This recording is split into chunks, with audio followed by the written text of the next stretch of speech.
തെലങ്കാനയിലെ സെക്കന്ദരാബാദിൽ പരിശുദ്ധ കന്യകാമറിയത്തിന്റെ രൂപം തകർത്തു.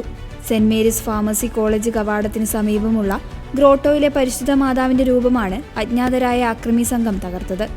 മാർച്ച് 13 വെള്ളിയാഴ്ച പുലർച്ചെ 3 മണിയോടെയാണ് വിശ്വാസി സമൂഹത്തെ നടുക്കിയ ഈ സംഭവം നടന്നത്. ഹൈദരാബാദ് അതിരൂപതയ്ക്ക് കീഴിലുള്ളതാണ് ഈ സ്ഥാപനം. ആക്രമണം വളരെ കൃത്യമായി പ്ലാൻ ചെയ്തതാണെന്ന് വ്യക്തമാക്കുന്ന CCTV ദൃശ്യങ്ങൾ പോലീസിന് ലഭിച്ചു. സ്കൂട്ടറിലെത്തിയ മുഖംമൂടി ധരിച്ച 2 യുവാക്കളാണ് ആക്രമണം നടത്തിയത്.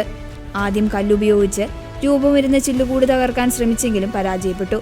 തുടർന്ന് വലിയൊരു കല്ലുമായി മടങ്ങിയെത്തിയവർ ചില്ല് തകർത്ത് മാതാവിന്റെ രൂപം പുറത്തെടുത്ത് തറയിലിട്ട് അടിച്ചു തകർക്കുകയായിരുന്നു. പിടിക്കപ്പെടാതിരിക്കാൻ തങ്ങളെത്തിയ സ്കൂട്ടറിന്റെ നമ്പർ പ്ലേറ്റ് അക്രമികൾ മറച്ചിരുന്നു. സംഭവത്തിൽ ഹൈദരാബാദ് കാത്തലിക് അസോസിയേഷൻ ശക്തമായ പ്രതിഷേധം രേഖപ്പെടുത്തി. ഇതൊരു യാദൃശികമായ ആക്രമണമല്ല എന്നും ക്രിസ്ത്യൻ സമൂഹത്തിന്റെ ആത്മീയ വികാരങ്ങളെ ബോധപൂർവം വ്രണപ്പെടുത്താൻ ലക്ഷ്യമിട്ടുള്ളതാണെന്നും സഭാ നേതൃത്വം പറഞ്ഞു. ഇത്തരം വിദ്വേഷ സംഭവങ്ങൾ അങ്ങേയറ്റം ആശങ്കാജനകമാണ്.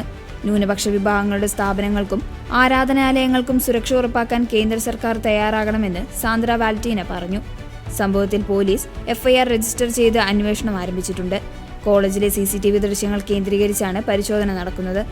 കുറ്റവാളികളെ ഉടൻ നിയമത്തിന് മുന്നിൽ കൊണ്ടുവരുമെന്ന് പോലീസ് ഉറപ്പു നൽകി.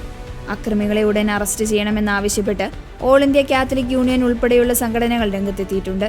സംഭവത്തെ തുടർന്ന് പ്രദേശത്തെ ക്രൈസ്തവ സ്ഥാപനങ്ങൾക്കും ദേവാലയങ്ങൾക്കും സുരക്ഷ വർദ്ധിപ്പിച്ചു.